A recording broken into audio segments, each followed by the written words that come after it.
Era o inverno de 2019. Eu tinha 27 anos e trabalhava como técnico de manutenção em equipamentos agrícolas. Aquela sexta-feira tinha sido longa, mas o serviço tinha rendido bem. Eu e meu colega Cássio passamos o dia inteiro consertando um sistema de irrigação numa fazenda perto de Três Corações. E quando terminamos, já passava das 10h30 da noite. Cássio decidiu dormir por lá. O dono da fazenda, seu Milton, ofereceu um quarto simples para ele. Mas eu queria voltar para Lavras. Dália, minha namorada, tinha saído do plantão mais cedo e me esperava em casa. Eu conhecia bem o caminho, e dirigir à noite nunca foi problema para mim. A estrada entre Três Corações e Lavras é cheia de curvas e ladeiras, mas eu já tinha feito aquele trajeto dezenas de vezes. Só que naquela noite, a região estava diferente. O céu estava limpo, mas sem luar. As montanhas pareciam mais escuras do que o normal, como se tivessem engolido o pouco de luz dos faróis. Saí da fazenda por volta das 11h20. Assim que entrei no trecho de terra que ligava à rodovia, notei que a estrada estava úmida. Não tinha chovido naquele dia, mas o chão parecia recém-molhado. O barulho dos pneus esmagando a lama era o único som, além do ronco do motor. Peguei o celular para avisar Dália que já estava indo. "Vou sair agora. Devo chegar umas 2 e pouco", escrevi. Ela respondeu quase na hora. "Cuidado, Ícaro. Tá tendo uns assaltos nessa região. Fica esperto, tá?" Ri sozinho, digitando. "Pode deixar, vou tranquilo." Guardei o celular no painel e aumentei o som do rádio. Tocava uma música antiga, dessas que a gente ouve sem prestar atenção. A estrada seguia deserta por quilômetros. Às vezes, passava por alguma porteira, uma cerca iluminada de longe e nada mais. Depois de uns 20 minutos, entrei na BR-265, sentido Lavras. Era um trecho conhecido, mas muito mal iluminado. Poucos postes, todos afastados. Contei uns 3 carros indo no sentido contrário e mais nada. Numa das retas longas, vi algo estranho no acostamento. Parecia um carro parado, com o capô levantado.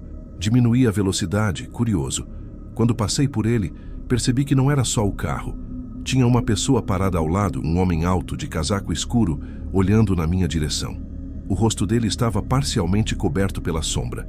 Ele levantou o braço como quem pede ajuda. Eu pisei mais fundo no acelerador, sem pensar muito. Não sei explicar porquê. Talvez fosse o aviso de Dália ainda ecoando na minha cabeça. Talvez fosse o modo como o homem estava imóvel, olhando fixamente para o carro, como se esperasse por mim. Quando olhei pelo retrovisor, vi as luzes traseiras do veículo piscando 2 vezes, como se o motorista tivesse dado sinal. E por um instante, tive a impressão de que o homem começou a andar em direção ao meu carro, mesmo com o motor desligado. Balancei a cabeça, tentando me convencer de que estava cansado. Era tarde e eu já tinha passado do limite de sono. Segui dirigindo por mais 15 minutos, até o trecho mais alto da serra. Lá, o sinal do celular sumia completamente. Tudo o que se ouvia era o motor e o zumbido dos pneus no asfalto. Quando comecei a descer, notei algo atrás de mim. Faróis distantes, se aproximando.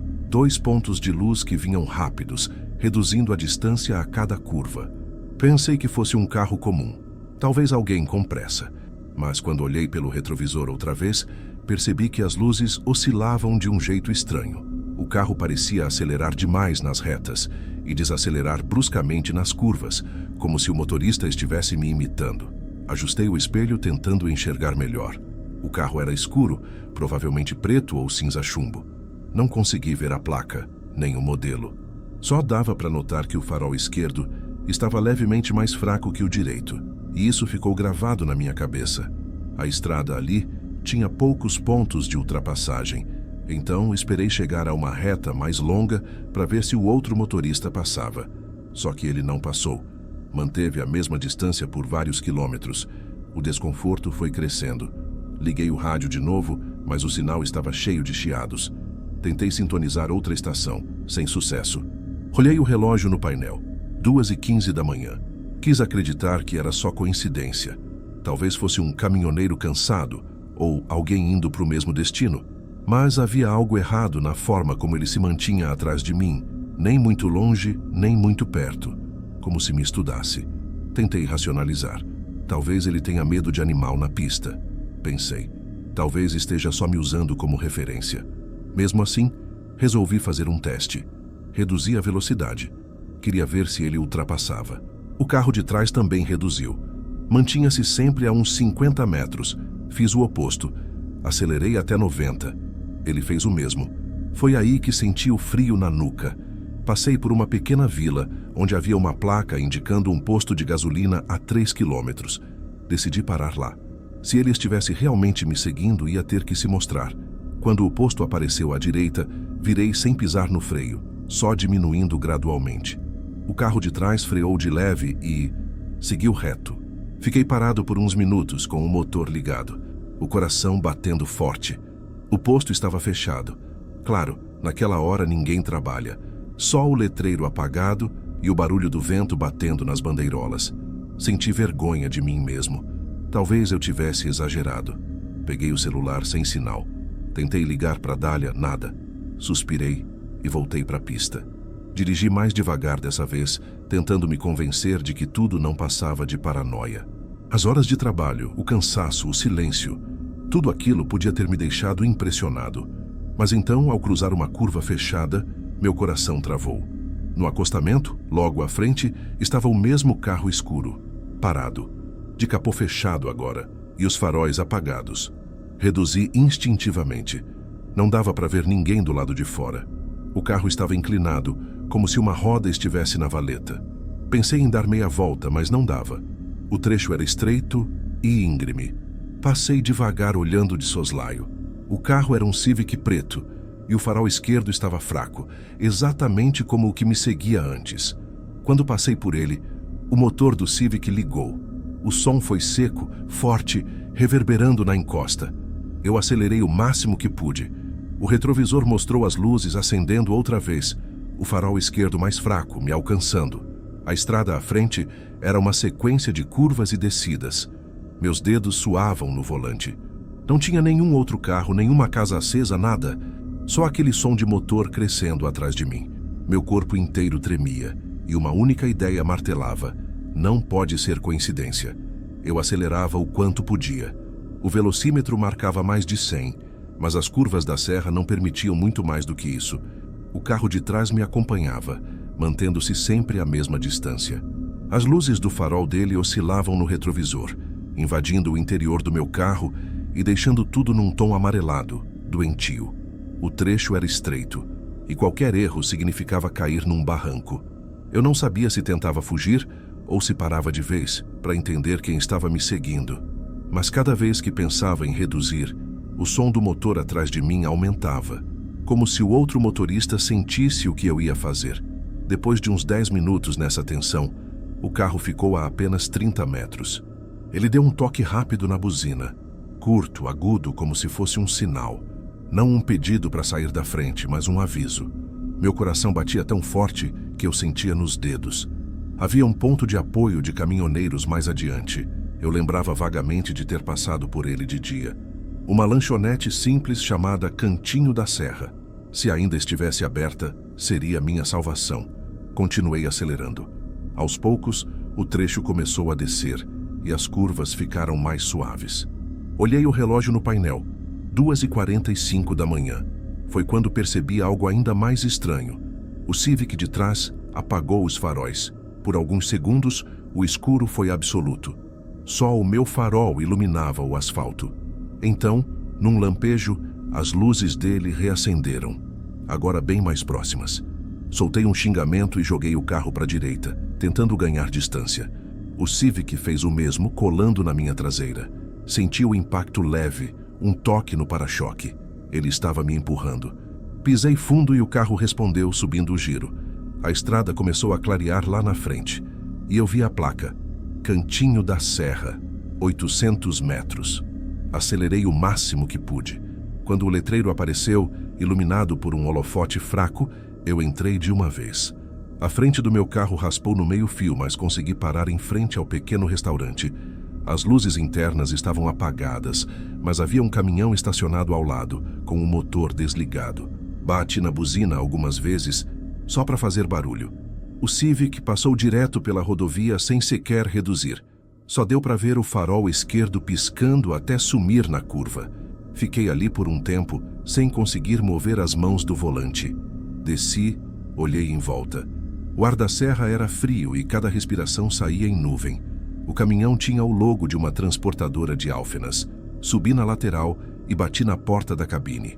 Um homem abriu o vidro com cara de sono, barba por fazer. "Que foi, rapaz?" disse ele a voz arrastada. "Tem alguém me seguindo", respondi ofegante. "Um carro preto, me fechando na pista." Ele olhou para a estrada, depois para mim. Passou mesmo um carro há pouco, mas nem reduziu. Era um Civic. O farol estava queimado de um lado. É, esse mesmo. Passou voando. Mas agora penso se ele realmente viu o mesmo carro que eu.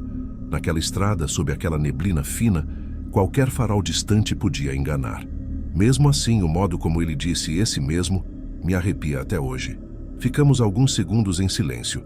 Eu não sabia o que fazer. "Quer que eu ligue para a polícia?" ele perguntou. "Meu celular está sem sinal." "O meu também. Aqui pega mal pra caramba."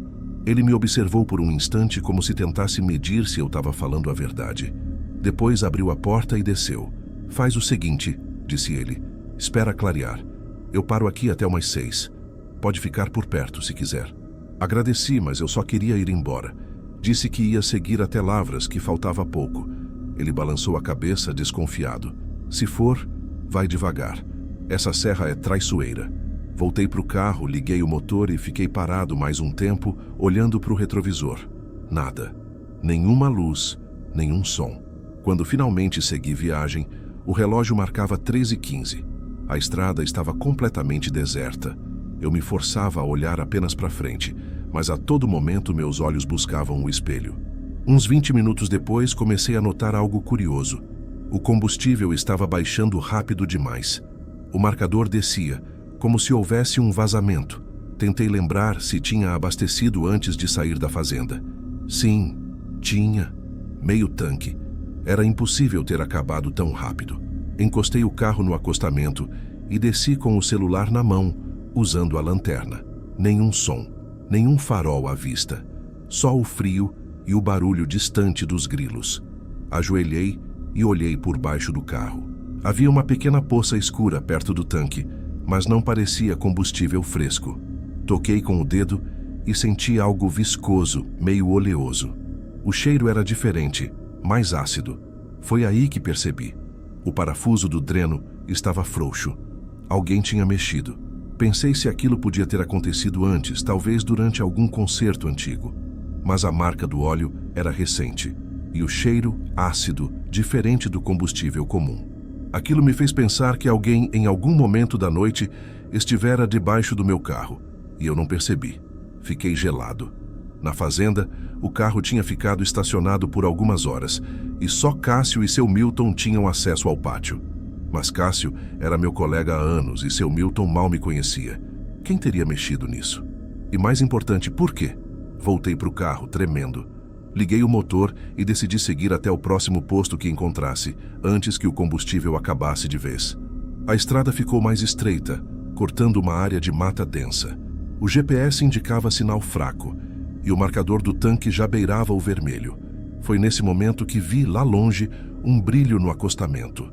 2 faróis parados voltados para mim. Meu estômago se revirou. Era o Civic. Reduzi a velocidade sem pensar, o coração disparado. O carro estava parado de frente para a pista, ocupando parte da faixa. Não dava para ver ninguém dentro. Desviei para o outro lado, mantendo distância. Quando passei ao lado, ouvi o som inconfundível de uma porta batendo. Olhei rápido pelo retrovisor. Uma silhueta saía do carro, andando em minha direção. Acelerei com tudo. As curvas pareciam não acabar, e o retrovisor mostrava, lá atrás, o brilho das luzes se movendo. O Civic tinha dado a volta e voltava para a pista. A partir dali, foi um jogo de resistência. Cada curva, cada reta, era uma tentativa de me manter longe. A estrada estava silenciosa demais, como se o mundo inteiro dormisse, e só eu e aquele homem estivéssemos acordados. A gasolina começou a falhar. O ponteiro encostava no 0. Eu precisava parar. Vi uma placa enferrujada indicando um posto antigo, a 2 quilômetros. Acelerei o que restava. O carro engasgava, o motor falhava. consegui chegar até uma entrada lateral e parei diante de um portão de ferro com o letreiro apagado. Alto Posto Mota. Parecia abandonado. As janelas estavam cobertas de poeira, a bomba de combustível enferrujada. Nenhum sinal de vida. Olhei para trás. O Civic vinha dobrando a curva. Peguei o celular, tentei ligar o GPS. Nada. Sem sinal, sem internet. Só eu e o som distante do motor que se aproximava de novo. Pensei em fugir a pé, entrar na mata ao lado. Mas e se ele me seguisse? Eu não tinha lanterna e o breu era total. O som do motor crescia. Corri para trás do prédio principal e me escondi entre duas paredes rachadas. A respiração saía em estalos. Pela fresta vi o Civic parar em frente ao posto. O motor ficou ligado. A porta se abriu. Uma sombra desceu, caminhando lentamente até meu carro. O homem abriu a porta do motorista e olhou lá dentro, como se procurasse algo. Depois fechou e deu a volta observando o entorno. Eu podia ouvir o som das botas esmagando o cascalho. De repente ele parou. A cabeça se virou ligeiramente na direção onde eu estava. Fiquei imóvel.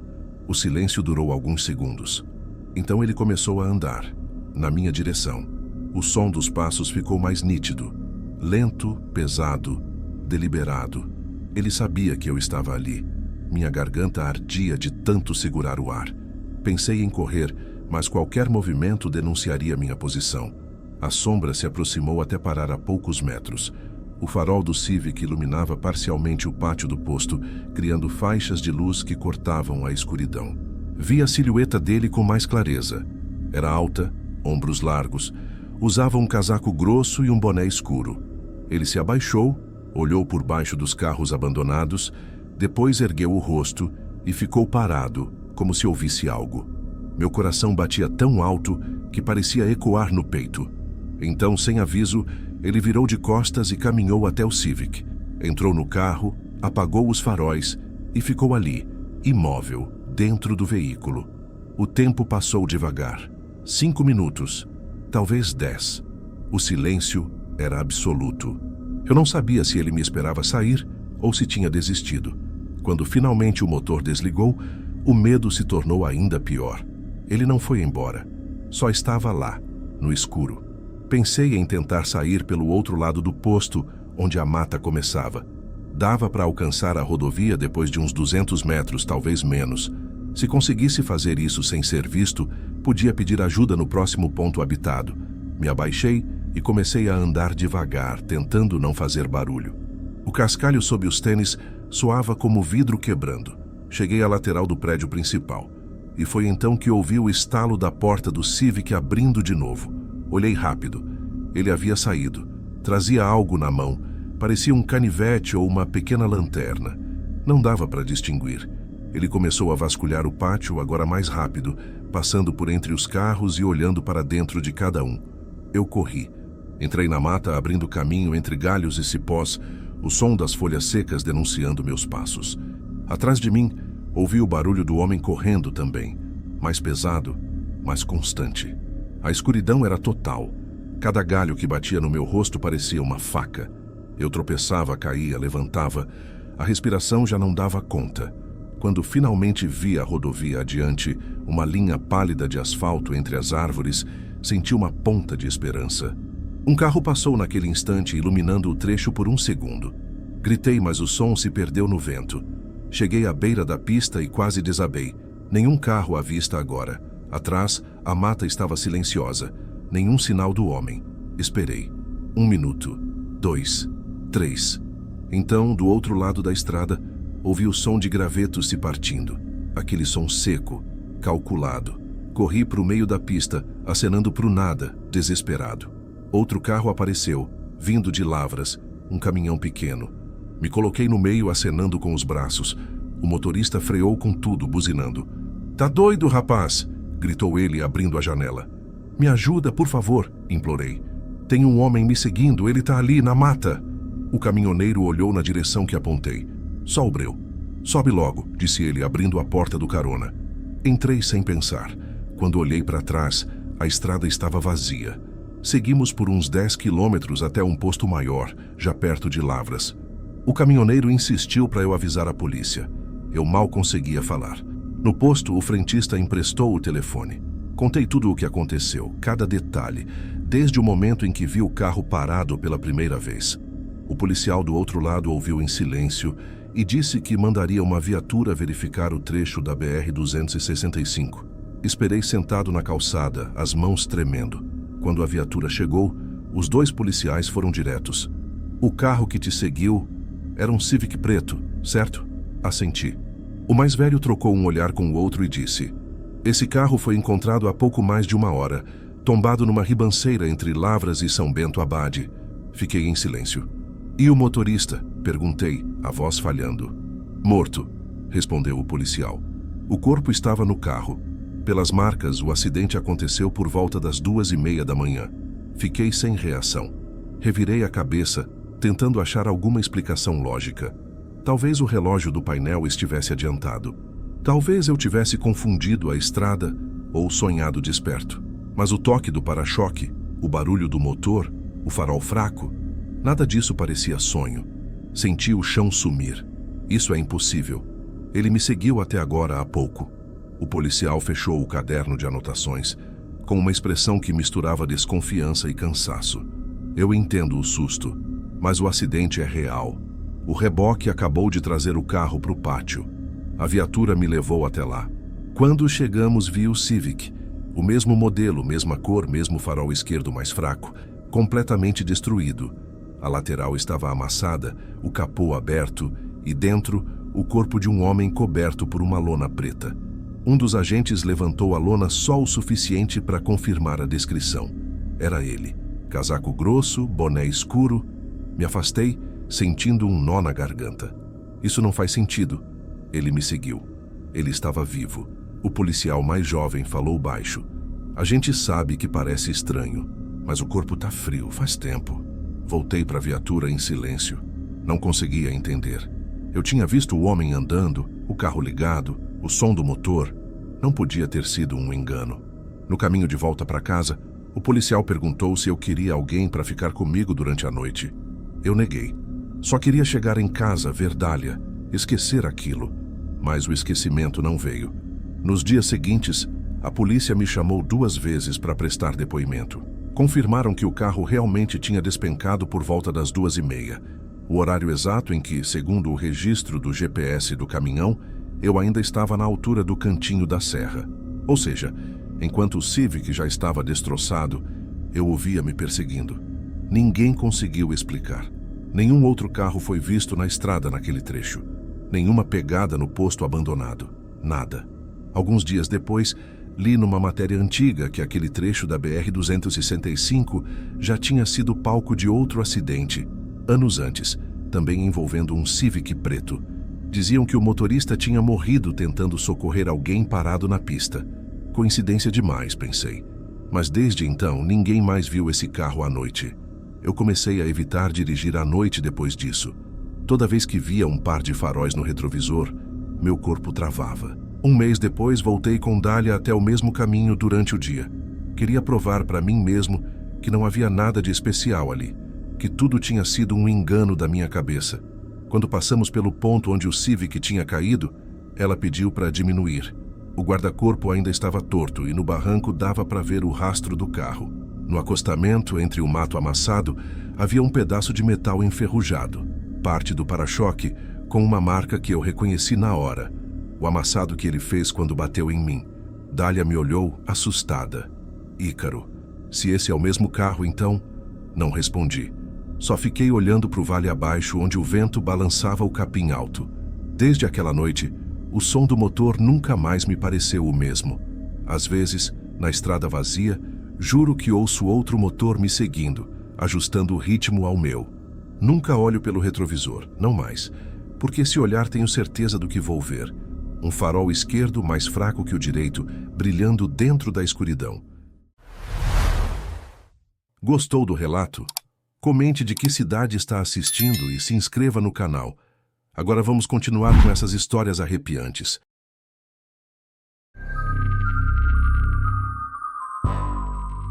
Era junho de 2021, começo do inverno. Eu tinha 34 anos e voltava de Caxias do Sul depois de passar o fim de semana com minha mãe.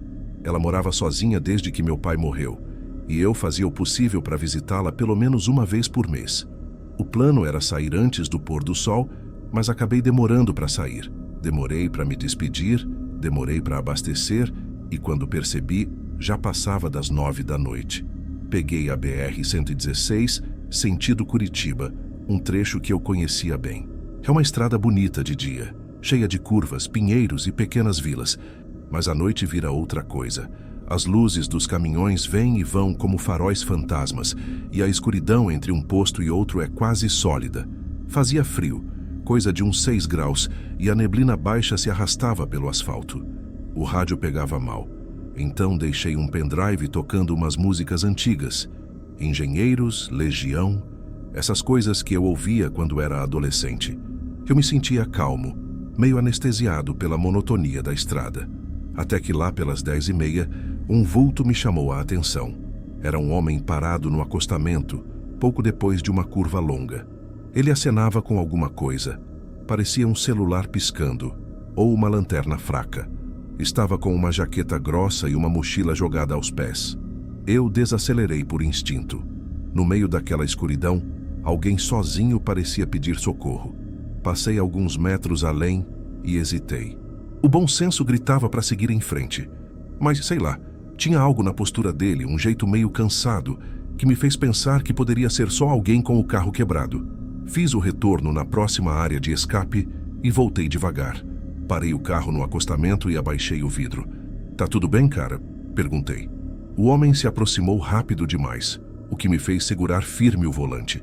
A luz do farol revelou um rosto pálido, barba por fazer, olhos fundos. Devia ter uns 40 e poucos anos. "Graças a Deus você parou", disse ele ofegante.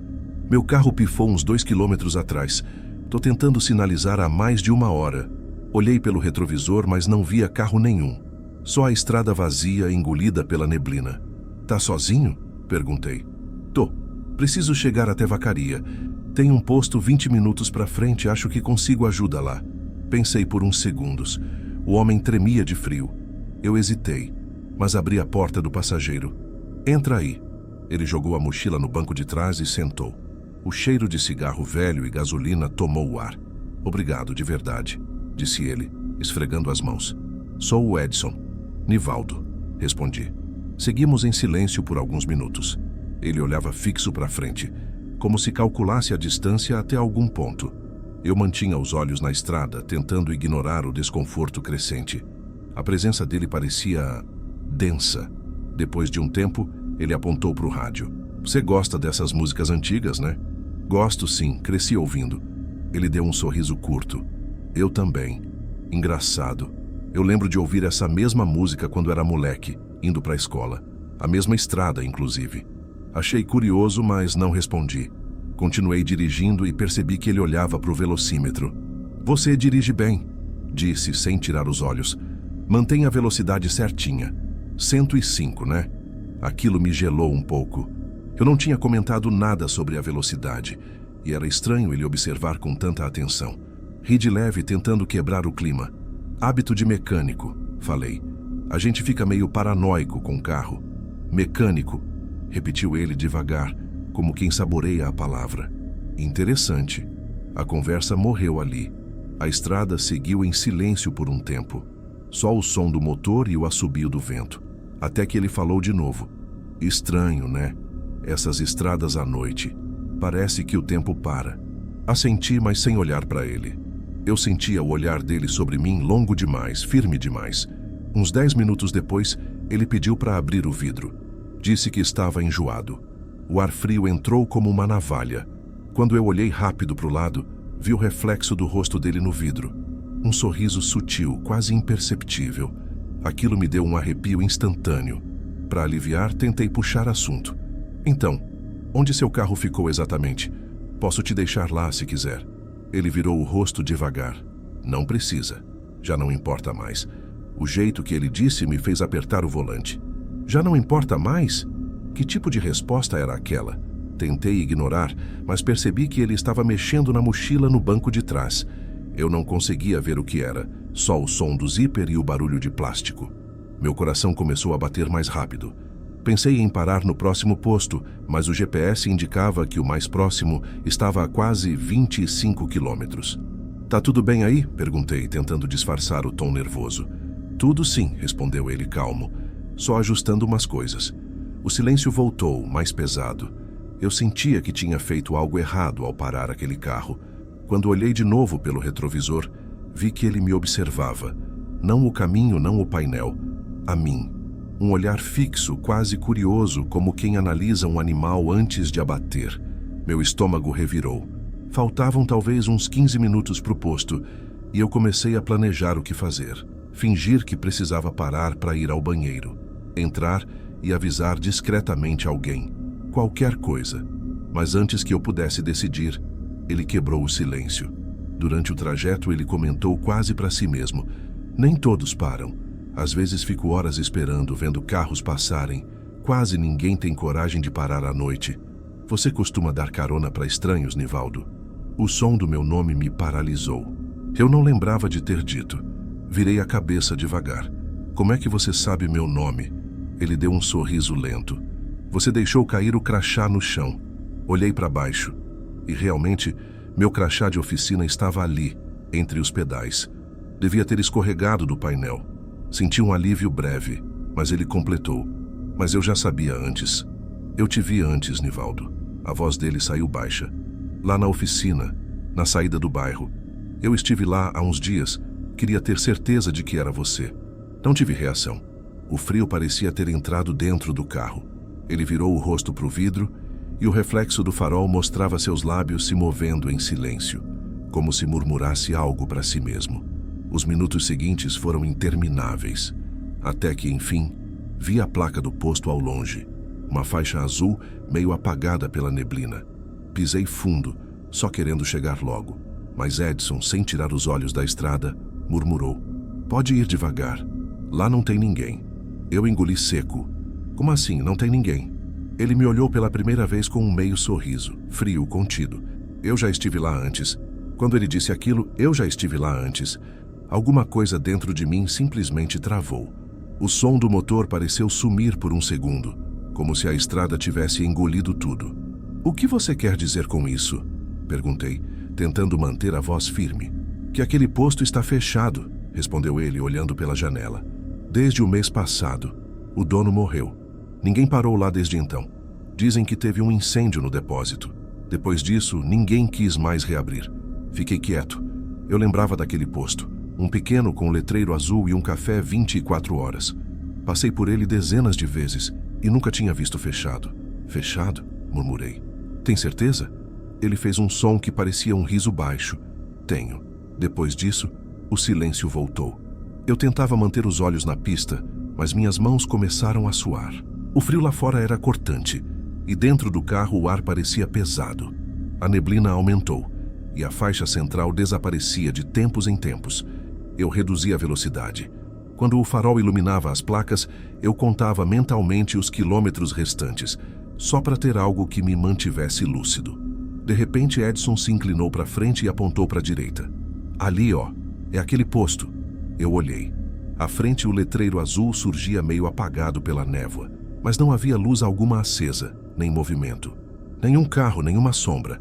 As bombas de combustível estavam cobertas por lonas pretas. "Eu te falei", ele disse sem emoção. "Tá fechado." Por algum motivo, aquilo me deu medo de um jeito estranho. Era como se ele tivesse previsto um detalhe para me provar que sabia mais do que devia. "Então vou seguir até o próximo", falei acelerando. Ele não respondeu. Apenas se recostou no banco, o rosto agora completamente no escuro. O relógio do painel marcava 11h47. A estrada estava vazia, nenhum caminhão há vários minutos. Eu comecei a pensar em como sair daquela situação sem criar uma briga. Ele parecia calmo demais, e isso era o que mais assustava. De repente, ele quebrou o silêncio de novo. "Engraçado. Você mora em Curitiba, né?" Meu coração disparou. "Como você sabe disso?" "Sua placa é de lá." Ele disse isso devagar, como se saboreasse o desconforto que causava. "É, sou de lá." "É bairro Pinheirinho, certo?" Eu virei a cabeça na hora, instintivamente. Como é que você sabe onde eu moro? Ele me olhou de lado com aquele sorriso que nunca chegava aos olhos. Eu conheço gente. Senti o estômago gelar. Apertei o volante com força. Que gente? Ele não respondeu. Voltou a olhar para frente e ficou balançando uma das mãos, ritmando com a música que tocava baixinho no rádio. A cada segundo, o som do zíper da mochila no banco de trás me parecia mais alto. Foi aí que percebi algo. A mochila estava meio aberta. Dentro, entre as sombras, dava para ver o cabo de algo metálico. Poderia ser uma lanterna. Ou não. Eu precisava pensar. Por um instante, lembrei de outra noite, meses antes. Chuva, um carro parado, o pisca-alerta piscando na neblina. Lembrei de ter acelerado e fingido que não vi. Escuta, Edson, falei, o mais calmo que consegui. Acho melhor eu te deixar logo em algum lugar com sinal. Tem um posto policial uns 20 quilômetros para frente. Ele riu.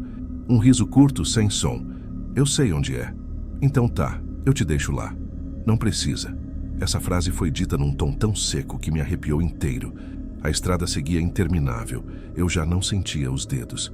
Foi então que ele se inclinou para abrir o porta-luvas. O que você está fazendo? Perguntei rápido. Procurando cigarro. Ele abriu, mexeu um pouco e fechou devagar. Mas eu sabia que ali não tinha cigarro. Tinha meu canivete, uma lanterna pequena e alguns papéis. E o canivete não estava mais lá. Meu corpo inteiro ficou tenso. Tentei disfarçar, mas minha voz saiu tremida. Achou o que queria? Ainda não. Ele ajeitou o banco para trás, se encostou e ficou em silêncio. O som do motor era o único ruído. Eu só conseguia pensar no canivete e no metal que tinha visto dentro da mochila. 10 minutos se passaram. Do nada ele perguntou: "Você acredita que as pessoas merecem segundas chances, Nivaldo?" "Como assim?" "Tipo, se alguém faz algo ruim, algo bem ruim mesmo, você acha que essa pessoa pode mudar? Depende do que fez. E se for algo imperdoável?" Ele insistiu. Olhei para frente tentando disfarçar o pânico. Acho que quem faz coisa imperdoável não devia estar solto por aí. Ele riu de novo, baixo. Também acho. O resto da estrada foi um inferno. Eu via sombras onde não havia nada. Achava que via carros que nunca chegavam. Cada curva parecia igual à anterior. Até que, numa descida longa, os faróis iluminaram algo no acostamento. Uns minutos depois, os faróis iluminaram um carro parado no acostamento. Talvez o que ele dissera ter ficado 2 quilômetros atrás. O capô estava levantado, uma das portas semi-aberta. "Aquele é o seu carro?" Perguntei. Ele olhou e demorou para responder. Era. O jeito que ele disse aquilo me fez apertar o acelerador. Passei direto, fingindo não notar o olhar dele. "Achei que fosse parar", comentou frio. "Melhor ir direto até Vacaria. Você disse que queria chegar lá." Ele ficou calado alguns segundos e então disse, quase sussurrando: "Eu nunca disse isso." Meu corpo inteiro gelou. Eu sabia que precisava fazer algo, mas qualquer movimento brusco podia ser a faísca que faltava. Então fingi calma. "Tá certo. Vou parar logo ali para esticar as pernas." Ele assentiu olhando para o painel. "Boa ideia." Uns 5 minutos depois avistei um recuo na estrada. Parei o carro lentamente. As mãos tremiam. "Vou só mijar", falei, abrindo a porta. O ar frio me acertou como uma lâmina. Dei alguns passos, olhando pelo canto do olho. Ele ficou no banco, imóvel. Depois, muito devagar, abriu também a porta. O barulho da porta batendo ecoou na escuridão. Fiquei parado, sem virar de costas para ele. "Você vai fazer o quê?" perguntei. "Esticar as pernas", respondeu, andando em minha direção. A luz dos faróis o recortava na neblina. Um vulto cinza, magro, vindo devagar, as mãos nos bolsos. Dei um passo para trás. "Fica aí, cara." Ele parou, o rosto metade na sombra. "Por que você tá nervoso, Nivaldo?" "Só quero ir embora." Ele sorriu. "Eu também. Mas primeiro a gente precisa conversar." "Sobre o quê?" "Sobre o que você fez." Meu coração quase parou. "Eu?" balbuciei. "Do que você tá falando?" Ele deu mais um passo. "Você não lembra, né?" A luz dos faróis tremulava na neblina e por um instante, juro que pensei em correr, mas a estrada parecia não ter fim. E então, ele tirou algo do bolso. O meu canivete. O reflexo do metal me congelou.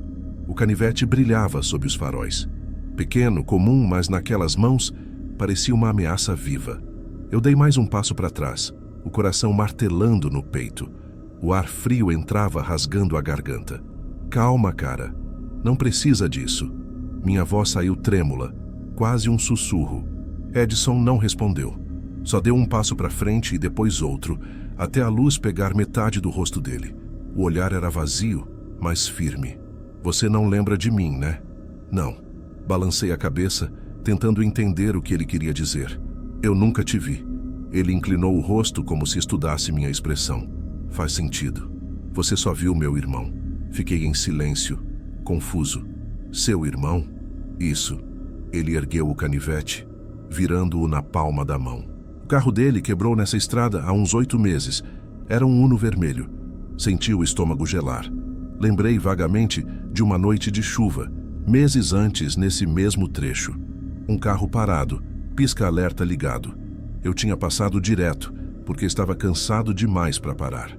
Lembrei do sentimento de culpa que me seguiu até em casa, mas que logo deixei para trás. Ele morreu naquela noite, disse Edson sem emoção. Foi atropelado horas depois. Se alguém tivesse parado, talvez não tivesse acontecido. Fiquei mudo. Eu não sabia. Claro que não. Você só seguiu em frente. Ele deu outro passo, o tom agora quase sereno. A gente sempre acha que o problema é de outra pessoa, até o dia em que vira pessoal. Tentei respirar fundo, mas o ar parecia preso.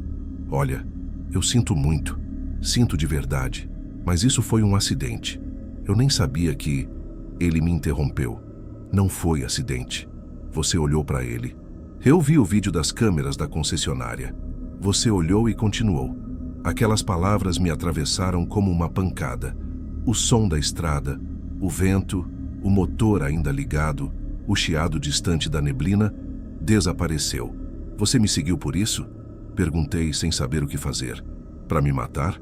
Para entender, ele respondeu. Para ver se você era um covarde ou só um homem cansado. Deu mais um passo e eu recuei até sentir o guarda-rail nas costas. E o que você concluiu, Sins? Perguntei, a voz falhando. Ele olhou para mim por um segundo que pareceu eterno. Que dá na mesma. Foi nesse momento que ele veio para cima. O brilho do canivete cortou o ar e eu instintivamente segurei o braço dele. A lâmina passou raspando na minha jaqueta, rasgando o tecido. A força dele era absurda, não de tamanho, mas de raiva contida. Eu tentei empurrá-lo, mas escorreguei na beira do asfalto úmido. Lutamos em silêncio, apenas o som dos passos e da respiração. O canivete caiu no chão e corremos ao mesmo tempo para pegá-lo. Ele me acertou um soco no rosto, o mundo girou por um instante, mas consegui chutar o objeto para longe. Para! Gritei, mas ele continuou vindo. Peguei um punhado de brita do acostamento e joguei nos olhos dele. Ele cambaleou cego por alguns segundos. Foi o tempo que eu precisei para correr até o carro. Entrei, bati a porta e girei a chave.